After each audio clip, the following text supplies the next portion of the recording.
Tonight,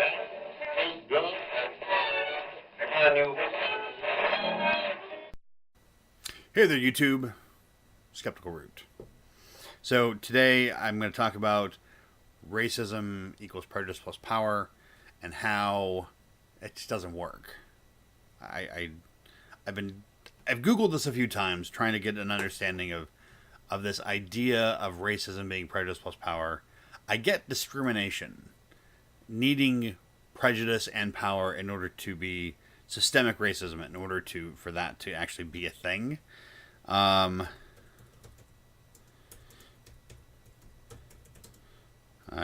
Googling it again. But typically all I get is this reiteration of racism being prejudice plus power without explanation. Oddly enough, Rational Wiki, which I don't know, I go with sometimes, and sometimes I read it and I think to myself, how can this be? It starts off, though, with a quote that there is no such thing as sexism against men. That's because sexism is prejudice plus power. Men are the dominant gender with power in society. Well, okay. So sexism, then, is prejudice plus power. I thought it was racism. Prejudice plus power is prejudice plus power is a controversial and exclusionary stipulative definition of racism, sexism, and other bigotry, taking on the form of a simple equation. While a common definition of racism is something like prejudice, discrimination, or antagonism directed against someone of a different race, which I don't quite get because that's not how Google defines it, but we'll talk about that too. Some reject this definition and require an additional condition of by someone in a position of power over them. Okay, so if we go with that, then I cannot be racist because I don't have any institutional power. I can't even run for government. In fact, I cannot, for any number of reasons, excluding my level of physical fitness at this time, I could not get into law enforcement. So the systemic levels of power I fail at. I am a worker bee for an organization, not even like a, corporate machine, but an actual helping people organization. So I'm certainly not powerful there. I have a focus as part of my job, customer service. Yeah, I'm not the powerful person here.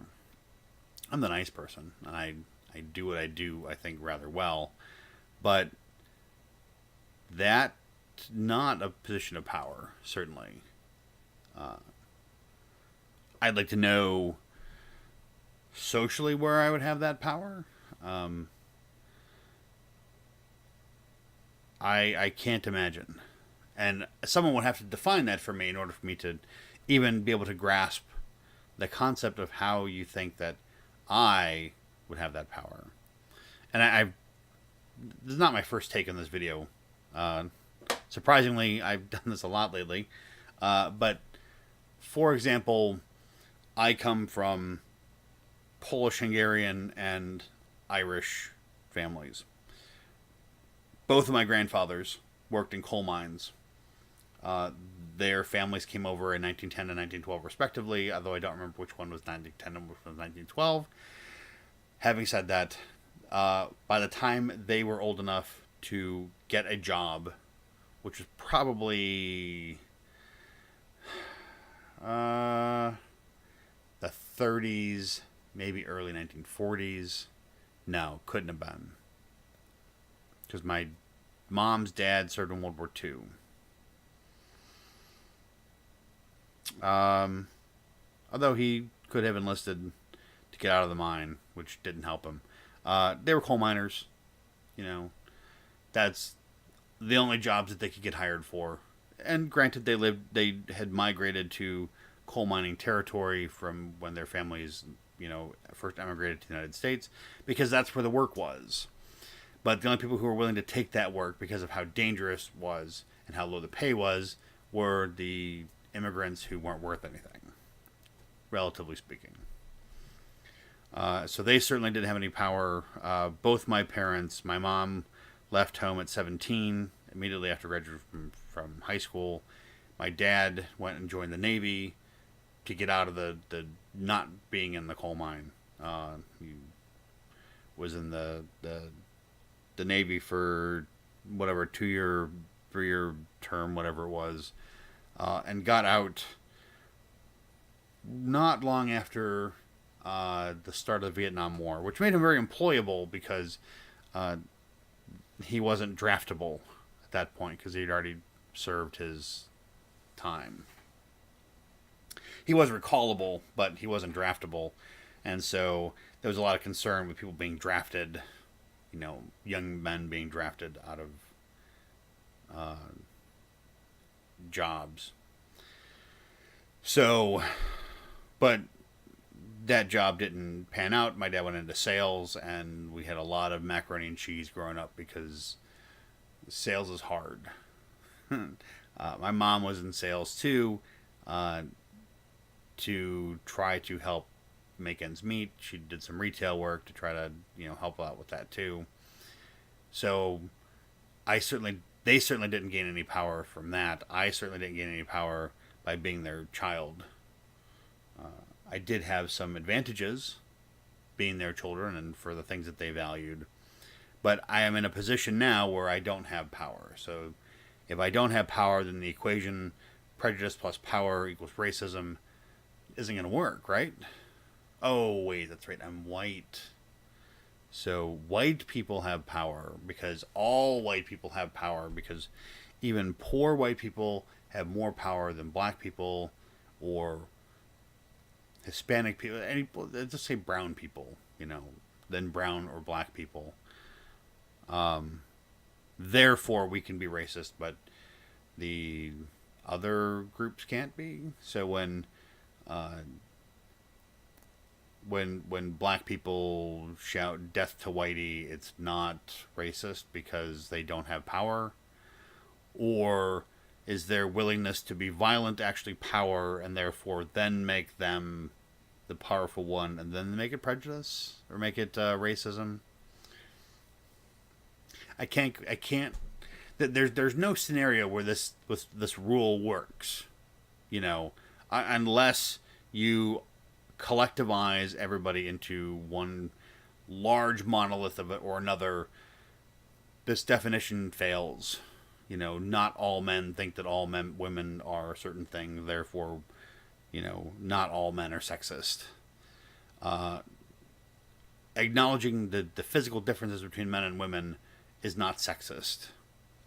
Saying that on average men are taller than women is not sexist. Saying that on average black people have lower IQ scores than whites is not racist. It's just black people score lower on the tests. Doesn't mean they're dumber.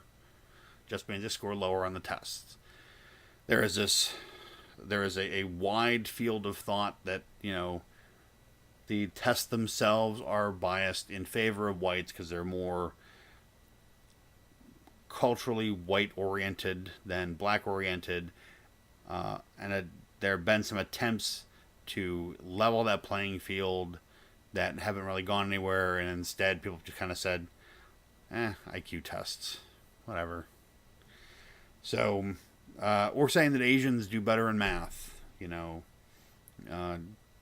that is true almost across the board in the United States. Saying Asians commit less crime also seems to be true in the United States. Does that necessarily... that doesn't fit the prejudice plus power dynamic there, because then Asians would be the ones with the power because they have, the lowest crime, the highest intelligence, and the highest incomes. And per capita, I believe they are overrepresented in government, per their population density. I could be wrong, though. Google, however, says that racism is the belief that all members of each race possess characteristics or abilities specific to that race, especially as to distinguish it as inferior or superior to another race or races. So then would linking anything different about another race be racist? I don't know. That goes back to my questions about, is there any objective standard for determining if something is racist or not? But it certainly doesn't seem to be, that certainly doesn't seem to fit the definition of prejudice plus power. And I can't reconcile the prejudice plus power argument. So if you've got an idea, hey, look, this is only 10 minutes so far. If you've got an idea of how to solidify prejudice plus power being racism, just racism, not discrimination, although it would be prerequisites for discrimination, because people can have prejudice and power and still not follow through on it. They can be bigoted for, say, but feel that the virtue of following the rules is more important than their personal feelings. I know people like this, which is just anecdotal, of course, but the fact that they exist means that they can exist, which would break that as a rule per se, but maybe not as a guideline. So I think prejudice plus the whole prejudice plus power thing kind of falls apart there. So let me know what you think in the comments. If you disagree with me, especially, tell me why you disagree. Give me some understanding of how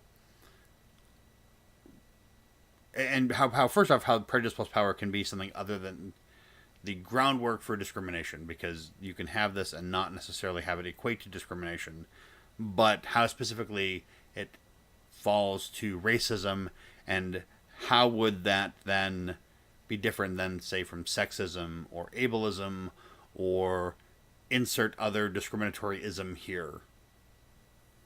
Okay? Thanks for watching. Like, comment, share, subscribe. Like, please, if you like it. Comment if you have comments. As I've just said, comment if you have comments. I want some comments. I'm going to discuss this with somebody. That's why I do these videos, for the most part. I want there to be out. I want to put these ideas out there, and if people have different ideas, I want you to try to change my mind. Convince me that I'm wrong. Show me that my position of skepticism of this particular claim is wrong, it's false, or it has flaws. I'll consider your arguments. I've thought about this a lot, so I don't know that you're going to actually change that position, because I do have a lot of groundwork already on this particular subject. Actually, on just about everything I've talked about so far. So that doesn't mean I'm not open to change. I can change, and I will change, but not without good reason. Subscribe to my channel. Let's get that number up there. I don't know why I care, other than the fact that I don't like feeling like I'm talking to myself. When I had no viewers, it was easier than now that I have a couple. And I've already lost one. I've lost one subscriber after I did my the problem of privilege and intersectionality video. I lost one sub, and I had one dislike on that video, but nobody telling me why they didn't like it. So I don't know who it was that unsubscribed. So that's it. Thanks a lot for watching. As always, goodbye and hello. As always. It doesn't.